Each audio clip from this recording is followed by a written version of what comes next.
The Carolina Hurricanes just one win away from the Eastern Conference Final. Welcome to NHL Wraparound Stanley Cupdate for Friday, May 8th, 2026. Vic and Neil taking you into Mother's Day weekend. And you were there in 1994, winning the first 7 games. And for the Carolina Hurricanes, on the verge now of their second consecutive sweep after a 4-1 win over Philadelphia on Thursday. And it was a decisive win in Philadelphia for sure. Philadelphia started out and looked like they might be able to get this game in their control, but they weren't able to. They did play this game without Owen Tippett, and for the Hurricanes, Alexander Nikishin came back into the lineup, replacing Mike Riley. And in the first 4:40, a pair of posts by the Flyers, first Travis Konechny, then Porter Martone, and then it was Freddie Anderson having to stop Alex Bump in close. So, like you said, Flyers actually started out with some pretty good juice in this game. Yeah, and it looked like that crowd, as we talked about yesterday, that crowd might propel the Flyers, but Freddie Anderson was good, and the posts were good, and they were able to keep the Flyers off the board early. Special teams were such a key in this game, and with Sean Couturier in the penalty box, I thought Jordan Staal got away with a possible interference call. He knocked down Christian Dvorak before Dvorak had a chance to play the puck. Nonetheless, Staal was able to come out, backhands, and Andrei Svechnikov carom off the end boards through Dan Vladar. With 2:33 left in the first, it's 1-0. How many goals have we seen in the playoffs thus far as a result of a puck coming off the boards and out in front? Absolutely. This one went sort of into the lower pads of Vladar, and Big Staal was able to knock it through. I agree with you, by the way, on knocking down Dvorak. That was a play behind the net. Dvorak went for the puck, and so did Staal, and Staal clearly knocked him over before he touched the puck. But nevertheless, Staal was able to bang in this first goal with only 2:33 left in the period. Flyers almost tied it by the end of the period. A shot by Rasmus Ristolainen went through Anderson, and Jacob Slavin, who is one of the great all-purpose defenders in the NHL, right place, right time, pulls it off the goal line. Right off the goal line. And I mean, everybody, including those watching on TV, those in the building, all thought, did that go in? I mean, it was so close, but there was some great camera angles that showed that, no, he got it right off of the goal line. And then he was lucky that he put it up the middle to nobody there. Had he been unlucky, when he pulled that off the goal line, he could have put it right onto a stick of a Flyer, put it right back in the net again. But they got away with this one. Flyers came out strong in the second period, and Trevor Zegras, who's underperformed a little bit in these playoffs thus far, manages off a sharp angle, carom from a Martone shot, ties it at 1-1 at 2:31, and then Alex Bump had a chance to put the Flyers ahead. He was in alone on Anderson about 8 minutes in, and Anderson somehow manages to stay with Bump, even with his stick upside down. So you know things are going right for you when your equipment isn't even in the right place, and you're still able to keep your opponent at bay. Freddie Anderson had lost his stick, and he quickly grabbed it off of the ice, but when he grabbed it, the paddle was up and the shaft was down. But even then, he was able to stop Bump with the paddle of the goal stick. And you know things are going your way when you get a stop like that. Agreed totally. The killer for the Flyers came with about 4 minutes left in the second period while on the power play off a faceoff. Jamie Drysdale failed to get a puck in deep off a faceoff. Staal tipped it past him, came down 2-on-1 with Jalen Chatfield. Staal, Chatfield, shorthanded goal, and it's 2-1. And not only that, for the Flyers power play, they actually got a 5-on-3 for a minute and 15 seconds before the second period ended, thanks to an unsportsmanlike penalty against head coach Rod Brindamore. And that power play was dreadful. And it's been bad for the last 5 years. Special teams, so important, especially when you get to the playoffs. you give up a shorthanded goal to go behind, and then you get a golden opportunity with 5-on-3 manpower and just do nothing with it. I was really surprised at Rod Brind'Amour getting that unsportsmanlike, or whatever the words were that he was using. He was so incensed with the referee at that point. And I was really surprised. You're up in this series. You've already got a guy in the box. Why are you taking a chance on putting your team down by 2 by using words that you know are going to be, annoying to the referee, where you're almost going to probably put him in a place that he has to call it? But nonetheless, as you said, the Flyers' power play was so inept that Rod Brind'Amour and his team got away with it. I got to tell you something. I wasn't thrilled with the officiating in this game, and it wasn't any one single call, but it was a very haphazard game throughout. There were 14 power plays in this game. The Hurricanes had 9, and the Flyers had 5. But just the way this was called, there were a lot of things that were just very spotty, in my opinion. Some things that were called it shouldn't have been, other things that were let go. We have not criticized officiating once in the postseason, save for the missed icing call in the first game of the Vegas-Anaheim series. But this one, I didn't think was a great effort. I just think you're not going to get a great consistency when you have a 2-man system, because, what one guy sees, the other guy sees differently. I didn't notice this game, to be honest with you, any different than any other. I hate the calls that are made today where the penalized player has to go to the penalty box and look up at the score clock to see what he did. He has no idea what he did. You watch every night that happens. Guy goes in the penalty box, he watches the clock and says, "Where did I do that?" I didn't notice it any more last night than I notice every night. Cam York should not have had any question about the goaltender interference call that he took in the third period.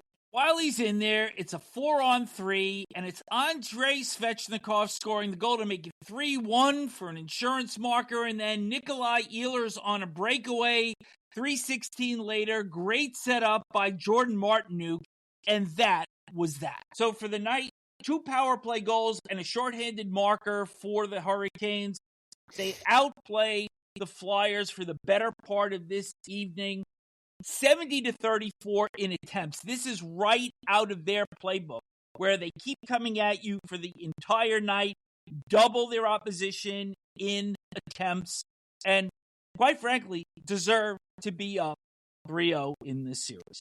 If this game had been a little bit closer, you might be able to sit here and say, I think they're going to push this to 5 or 6.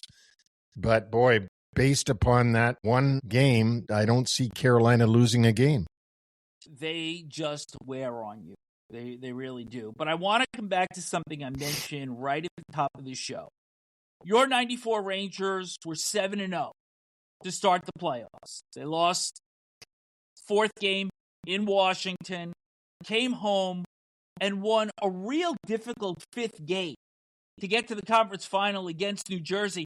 And little did you know at the time that the hard work was just starting. And even though I think for Rod Brind'Amour's team, you couldn't ask for anything more, your team is healthy right now, but peril still is going to lie ahead at some point for this team. And I think you know that firsthand.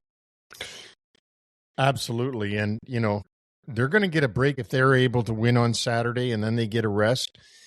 And they're going to wait for the victor of Buffalo and Montreal. They're going to get their unhealthy guys healthy and be ready to go again. They're in pretty good shape right now, and they're going to try to close this series out Saturday, 6 o'clock Eastern on TNT. The Friday schedule, 2 games, Montreal and Buffalo play their second game after the Sabres won the opener. That's at 7 o'clock on TNT.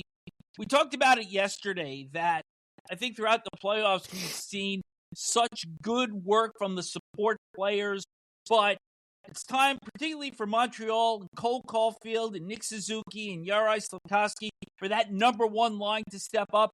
And I'm looking for similar from Alex Tuch and Tage Thompson on the Sabres. Sometimes those top dogs they get so much attention from the other team to get shut down, and I think that's what's happening in this one. But Cole Caulfield, for example, he hasn't been going in the playoffs so far. So for a 51 goal scorer, he's got to get going. Same for Tage Thompson on the Buffalo team. He's got to start to be a threat and put some pucks in the net. The Sabres and the Canadiens, as you just said, cannot completely depend on those ancillary players that are around the Stars. It's got to be balanced. And I think both teams should be wary about the start of this game, particularly the Sabres, how they finished. Remember, they got outshot 11-1 by the Canadiens, who looked like they had better legs as this game went on and just couldn't get close enough to get within a goal and perhaps tie the game late. My guess is that Montreal will come out storming in this game. And, you know, it's easy to say that because of the way they ended the other game. And you'd think that Buffalo would come out storming at home to make sure that they go to Montreal up 2-0. Both teams have great motivation to start this game very hard. The late game, Vegas at Anaheim. That series tied at 1 apiece. That will follow. Montreal and Buffalo probably start around 9:50, even though 9:30 is the scheduled start time. The Ducks could be up 2-0. And as we said yesterday, I think the Golden Knights fortunate to be 1-1. The Ducks have played a very disciplined, smart style, kind of unlike what we saw in the Edmonton series. And now it's going to be incumbent upon Vegas to go into Anaheim and the Honda Center to try to regain home ice advantage.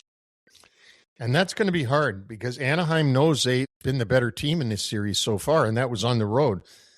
So it'd be interesting to know what Tortorella's game plan is for his Vegas Golden Knights going into Anaheim. And I don't think it is clear at all in this series who's going to come out of it. I think Anaheim will continue to try to use their speed, and I think it's going to be incumbent upon the Golden Knights to get pucks in deep and try to pressure this Anaheim team as much as possible. So both of us took Carolina on Thursday. I had the little caveat in there that if Owen Tippett played, I might like the Flyers. He didn't play, so you won either way, because if Tippett had played, then you would have been on here today saying, oh, well, I said that if Tippett played, that I'd take the Flyers. And yeah, so that he didn't play and they lost, so now you win again. Well, I win again. I win for the first time in 3 days. So who do you like this evening? This evening, I'm going to say I like Anaheim in the late game. And I think Montreal in the early game. I'm going to shock you, and I'm going to agree on both counts. So, and it's not just to be like you, it's not anything like that. It's just that I actually had those written down, and that's how I'm leaning this evening. Well, then there can't be a winner or a loser tomorrow. We'll either both be losers or both be winners. Well, I think people listening know what that answer is. Norris Trophy finalists.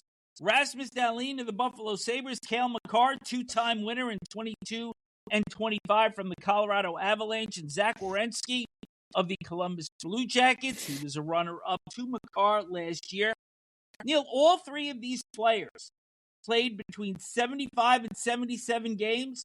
All three had between 19 and 22 goals, and all three had between 55 and 59 assists. The big difference, Werenski +7, Dahlin +18, Makar +32. We already know who your pick is because you dropped a little matzo ball out there yesterday, but perhaps for those that didn't hear it, you'd like to reiterate. I will tell you that I think that the captain of the Buffalo Sabres, Rasmus Dahlin, has had a fantastic year, certainly with everything that he went through with his fiancée and still guiding his team to first. And the way he played for them, I think, was spectacular. I think that Zach Werenski almost willed his team into the playoffs. They came up short near the end, but without him, they wouldn't have even come close. But I think that Cale Makar is a special player. First of all, I'm not sure that the Colorado Avalanche would have been as dominant this season ending up with the President's Trophy in first place in the Central Division, if it weren't for Cale Makar. And, of course, Nate McKinnon is fantastic, along with several others on that team. But I think if you're going to give the Norris Trophy every year to the modern-day Bobby Orr, which is basically what it is, and I've always thought this should be called the Bobby Orr Trophy, not the Norris Trophy, because it's always given to the best offensive defenseman, not the best defensive defenseman.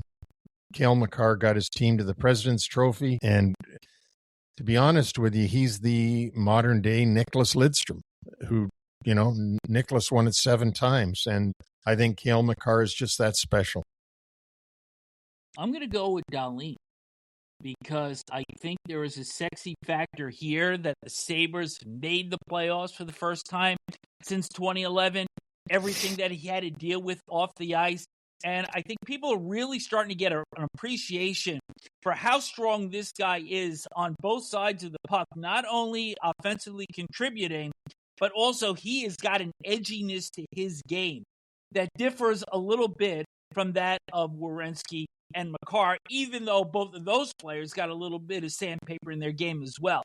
But before we leave this, I was reading some of the Canadian scribes this morning, and you're talking about the best offensive defenseman, and there are those questioning why Evan Bouchard was snubbed. And I think the reason why is because they are listening to NHL Wraparound or Short Shifts or any of our franchises, and they're listening to what you're saying.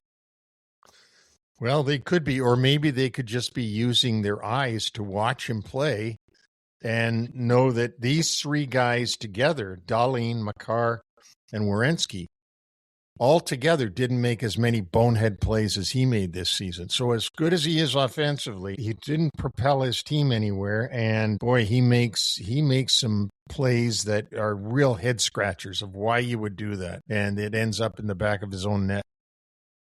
Once again, you are sticking to your script here. So therein lies why Bouchard was likely overlooked this year. Before we leave you, Neil, you came from a scouting background, director of player personnel before becoming president and general manager of the New York Rangers. And you know how important junior hockey has been to the feeder system of the NHL.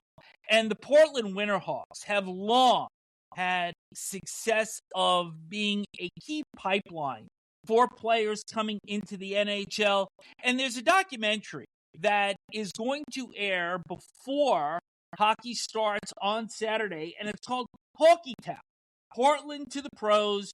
Debuts, as I said, tomorrow. It's a 4-part docuseries following the Portland Winterhawks 2023-24 trip to the WHL Final.